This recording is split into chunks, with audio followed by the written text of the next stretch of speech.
Assalamualaikum warahmatullahi wabarakatuh. Perkenalkan, nama saya Siti Nafisatul Azatul Humairah dari kelas Manajemen Ekstensi semester 7 Fakultas Ekonomi Universitas Kyai Haji Abdul Wahab Hasbullah. Pada video kali ini saya akan membahas mata kuliah Komunikasi Bisnis dengan tema Komunikasi Lisan.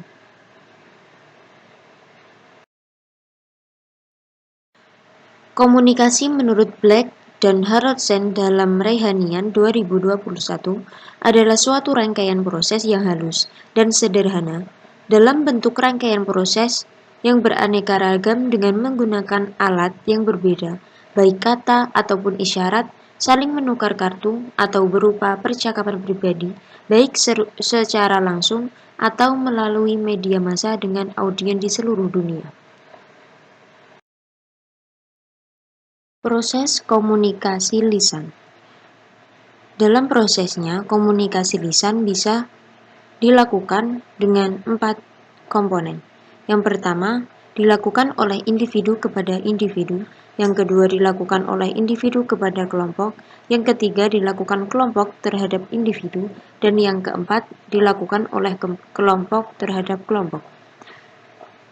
Individu kepada individu, yaitu komunikasi lisan yang dilakukan dari individu ke individu lain, seperti halnya komunikasi lisan yang dilakukan seseorang kepada seorang temannya, kerabat, atau keluarga. Dan yang kedua, individu kepada kelompok, merupakan komunikasi lisan yang dilakukan oleh individu terhadap suatu kelompok, seperti seseorang yang menyampaikan kepada suatu anggota besar atau lebih dari 2 orang. Dan yang ketiga yaitu kelompok kepada individu. Komunikasi lisan yang terjadi pada kelompok ke individu ini seperti halnya ketika melakukan voting atau pilihan secara langsung atau tunjuk tangan. Dan yang keempat atau terakhir yaitu kelompok terhadap kelompok. Komunikasi lisan yang terjadi pada kelompok terhadap kelompok ini bisa terjadi pada kegiatan perdebatan atau lomba debat. Jenis komunikasi lisan.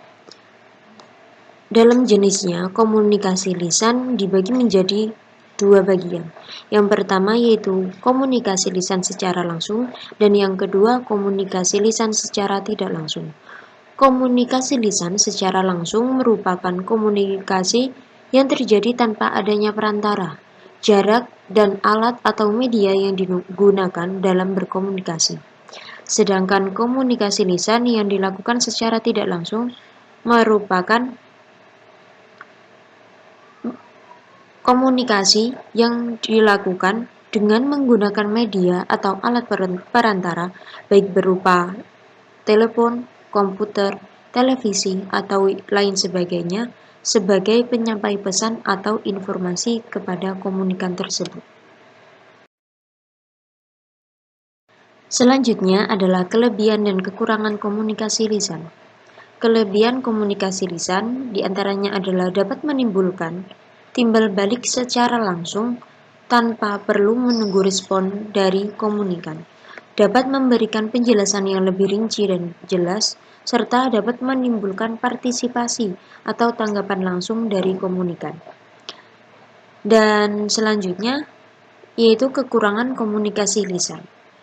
Di sini, komunikasi lisan mempunyai kekurangan yaitu memerlukan adaptasi atau penyesuaian kondisi dan situasi terlebih dahulu sebelum berkomunikasi, memerlukan suatu uraian dan penjelasan yang lebih detail, dan sulit untuk didokumentasikan tanpa bantuan alat recording.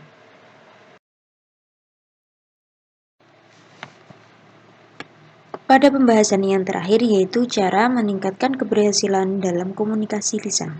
Yang pertama adalah komunikan memahami atau mengerti materi yang akan disampaikan kepada lawan bicara.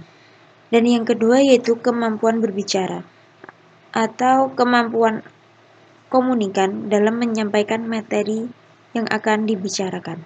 Dan yang ketiga, tidak bertele-tele atau menggunakan bahasa yang sederhana yang dapat diterima oleh seluruh audiens atau lawan bicara. Dan yang keempat yaitu kepercayaan diri terhadap materi yang disampaikan tersebut. Dan yang keempat yaitu penampilan. Kenyamanan dalam penampilan sehingga nyaman juga untuk menyampaikan suatu komunikasi.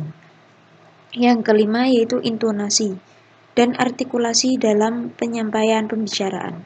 Dan yang keempat yaitu gaya bicara yang digunakan oleh komunikan terhadap audien atau lawan bicara. Sekian materi pada mata kuliah komunikasi bisnis dengan tema komunikasi lisan pada kali ini.